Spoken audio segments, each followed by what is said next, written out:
নমস্কার বন্ধুরা, মাই veg food চ্যানেলে আপনাদের সবাইকে স্বাগত। আজকে পাকা কাঁঠালের বড়া এই রেসিপি আপনাদের সাথে শেয়ার করব। খুব সহজভাবে আজকের রেসিপি তৈরি। আশা করি আপনাদের রেসিপি ভালো লাগবে। এর জন্য একটা পাকা কাঁঠাল নিয়েছি, এর কোয়াগুলো বের করে নিয়েছি। এবার একটা চালুনির সাহায্যে বা ছাঁকনির সাহায্যে কাঁঠালের কোয়াগুলো ভালো করে ঘষে নিয়েছি। আপনারা ইচ্ছে হলে মিক্সার জারের মধ্যে কাঁঠালের কোয়ার বীজগুলো বের করে নিয়ে পেস্ট করে নিতে পারেন, তবে কোনো রকম জল ব্যবহার করা যাবে না। আমি এটা ছাঁকনির সাহায্যে করেছি বা গ্রেটারের সাহায্যেও করতে পারেন।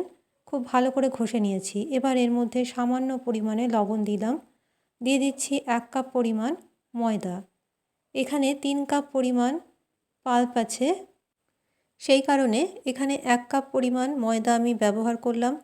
দিয়ে দিচ্ছি 1 কাপের থেকে সামান্য একটু কম চিনি। মিষ্টির পরিমাণটা আপনাদের স্বাদ অনুযায়ী দেবেন। দিয়ে দিচ্ছি 2 বড় চামচ চালের গুঁড়ো।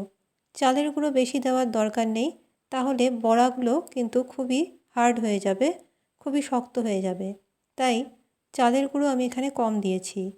আপনারা চালের গুঁড়োর পরিবর্তে সুজিও ব্যবহার করতে পারেন। আর এর মধ্যে নারকেল কোড়া দেওয়া যায়, আমি নারকেল কোড়া ছাড়াই করেছি।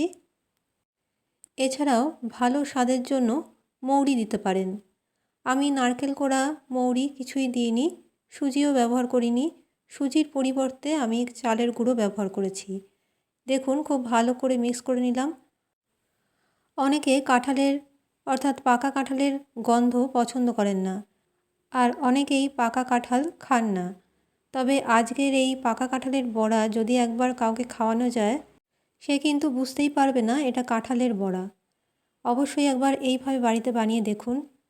আর ভালো লাগলে কমেন্ট করে অবশ্যই জানাবেন, একটা লাইক অবশ্যই করবেন।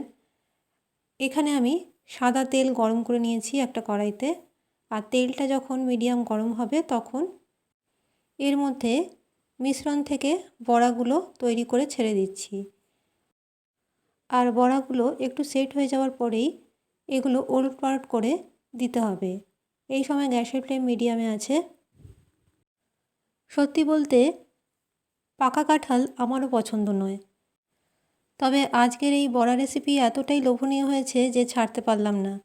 তাই আপনারাও একবার ট্রাই করে দেখুন।